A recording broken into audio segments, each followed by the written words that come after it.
the remainder of Ray's life and the remainder of this young man's life, because Ray is responsible for this young man's condition, and if he's responsible, shouldn't he be the person to take care of him? But the second thing is, if he's responsible and should be the person to take care of, can you trust Ray? I'm quite sure Ray Caruth will not do anything to land himself back in the custody of the state of North Carolina. I'm hoping he won't, but it is always a question. That was one of the things that was on my mind today. I was looking at that, and I'm like, wow. I remember where I was. I remember how they found Ray balled up in the back of a car as the police hunted him down. And now we are 17 years later. It's amazing how fast time flies when it's not you. I'm quite sure the last 17 years were nothing to. I mean, it was hell to Ray, but it's an interesting story, and we'll be watching this as it develops. I wish nothing but the best for the young man, and I hope Ray does a great job continuing the development of his son. That leads me into another individual in the National Football League, which is Odell Beckham Jr. Odell Beckham Jr. is one of the more flamboyant players in the league, and we are always looking at this entire situation, cash versus behavior. Now, when you listen to other people, should the Giants have paid him? No, he's going to be worse. He's going to be worse. And now Odell Beckham has spoken out against his teammates. Odell Beckham has spoken out against the New York Giants organization. And Eli Manning, for one, it's usually a situation to whereas even when Odell Beckham speaks, the entire league rolls their eyes or whatever.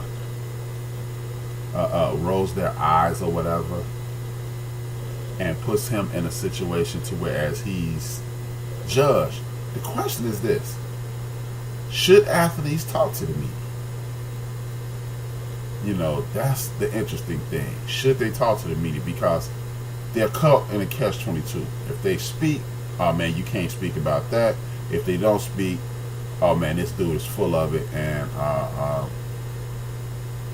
what happens at that point?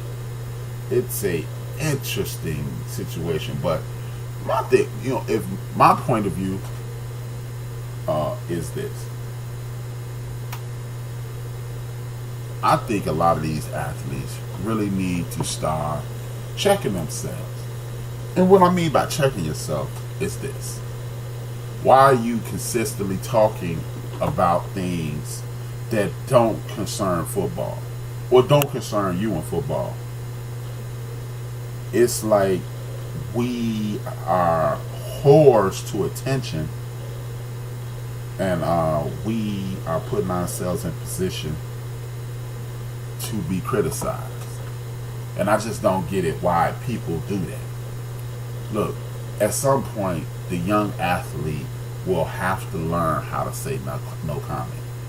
Because no matter what you say, there will be criticism that follows that.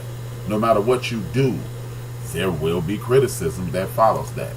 So if you are going to voice your opinion, maybe you should think twice about doing that. And I'm not asking you if you truly have something to say and you truly are compelled to say something. I'm not saying, man, shut up, you don't need to talk, blah, blah, blah, and this, that, and the third. I'm not saying that. But what I am saying is this: why do you feel it necessary to speak about your opinions on other players? Because at the end of the day, this is what's going to happen, young athlete, throughout the United States of America. You are going to look like the bad guy.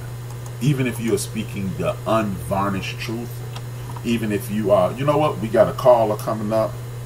Oh, they hung up. Oh, he hung up.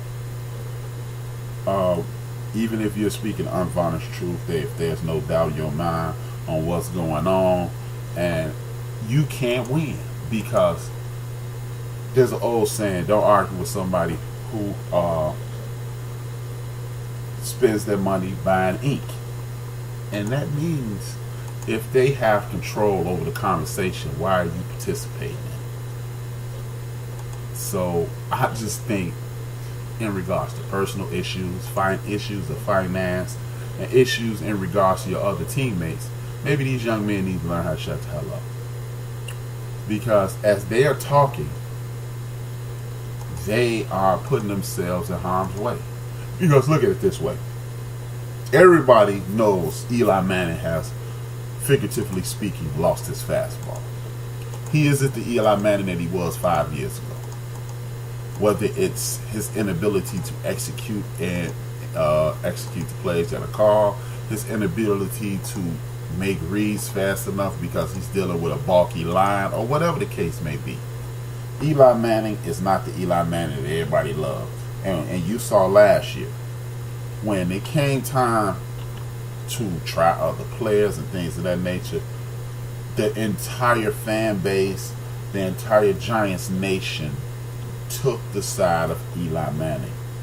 Now, I doubt if there's any person in the world, and I honestly believe it, I doubt if there's any person in the world that name isn't Manning that will take Eli's side in regards to this. But they benched Eli and everybody lost their damn minds.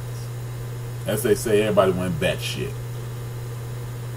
Knowing this dude isn't who he needs to be, everybody blamed the coach. People blamed the coach. People blamed the offensive line, and nobody blamed Eli.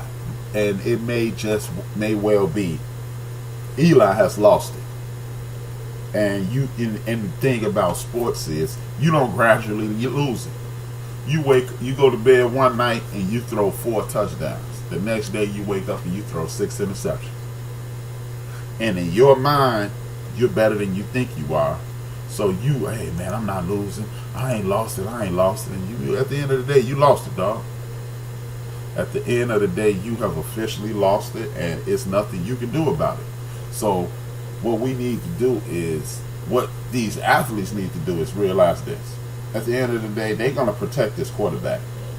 And you can't say anything bad about the quarterback, your teammates, or anybody else in that sports realm. So if you're going to open your mouth and come out your mouth and talk about this dude, be prepared to suffer the consequences of speaking bad about him. And that is a situation to whereas you can't win.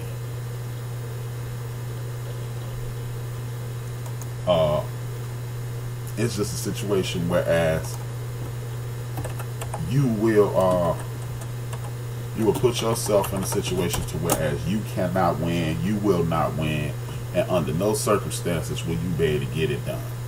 So at what point does the athlete realize, look, stick to what you're talking about? Now, I'm not talking about these dudes speaking up for social issues. I'm talking about these dudes, because these dudes speaking up for social issues are not speaking about themselves. They're speaking about things that are greater than them.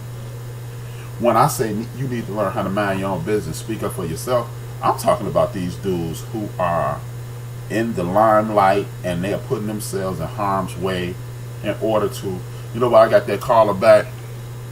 1 second. Welcome to the end of the bench. What's your name? What you want to talk about? Hello? Hello, welcome to the end of the bench. What's your name? What you want to talk about? My name's Joe Roby. All right, what's up, Joe? Thanks for calling the show, bro. All right, I'm just calling to talk about that situation that Rod Carew getting out. Okay, talk to me, bro. What's your thoughts on it?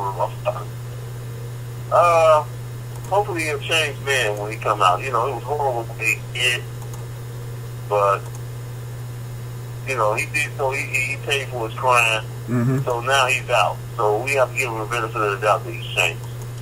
I agree with you, Joe. It's just you know what, the only issue I have with it is it's a strange situation, bro. Because I mean, first and foremost, Ray went to jail for something he claims that he didn't do. Now, he claimed he hired Brett Watkins to intimidate his baby mama into an abortion. Then Brett Watkins says Ray hired him to kill her. So when he hired, we'll never know what the true thing is, because I watched that case closely, and I remember it was I almost said a security guard. It was a jail guard that said Van Brett Watkins told him that he was going to lie. So we'll never know the true thing, but how do you feel about, no matter what the actual truth is about the murder, how do you feel about releasing a child to a man who, at the end of the day, didn't even want the kid here? Hello? Hello? I said, how do you feel about releasing a child with special needs to a man who, at the end of the day, did not want the child to be here? That's a tough one because you don't know how he feels about the child now. Right. Maybe he had a change of heart. Hopefully he had a change of heart. Mm-hmm. Because you don't know how he feels. But like I said, you got to give him the benefit of the doubt, man. He had a lot of time to think about what he did and what he went through. And you got to stay positive in a situation like that. Right. Dude, yeah, I totally agree with you, Joe, man, because, you know... But at the same time, too, you know, you got to... you can't just act, you can't just get a child up. They did. Joe. You got to wait a minute. You see where he's coming from. No, Joe. So you got to, even though you got to put him to the test. Joe, there is no test. No, Joe, that's what's about to happen. They are removing this young man from his grandmother, the only caretaker he's ever known. And she's probably tired of it. No, she fought for him. She fought to keep the young man. Oh, yeah? I didn't know that. Oh, no, man, this lady... See, the story goes like this, Joe. The young man has been living with his grandmother since his birth because his mom died before he... You know, his mom died during the birth of him. He's special need due to lack of oxygen, due to the way his... The reason why he's special needs. Exactly. Quote-unquote, supposedly did to his mother. Right. And now, instead of... okay, you come see him on a regular basis and you get to know him, the Department of Children and Family Services are turning over this young man, who is an adult at this point, to his father. Removing him. That's his father. Right, but probably why. But look, he's a special needs kid, and you're removing him from the only environment that he's ever known. That's right. The only reason I'm looking at this funny. Because I know, from what I know of special needs people, they like familiarity. They like to, you get the best results from them when they're comfortable. And I don't know if removing this young man from his grandparents or his parents' home is the best. It's the best thing. And then I think back I think it was a few months ago that she had took him to see him, so he has interacted with him. Right. He do know him a little bit, a little bit. Right. She had took him to see him when he was locked up. Right. Because according to her, she harbors no ill will, and so I mean, this just shows you the character of that lady. But it's something special, man. That's one of those things, bruh, that I don't even know how to even speak about that one, man. That's just like, yeah, Jesus Christ. It's like, remain to be seen, see what's gonna happen. Right, it's an interesting situation, man. And then I wonder, do we still have a little money? I'm starting to believe that he does, because the lady, the grandmother, she's in financial dire straits. She's getting money from charitable organizations and things of that nature. And she's on welfare with the young man. So I'm starting to believe that he must have had some money tucked away, because this I don't understand why you remove this young man from the comforts of his grandmother's home immediately, as you said, like, hey, like even you said, hey, just bring him in slowly. But right. But they no, you go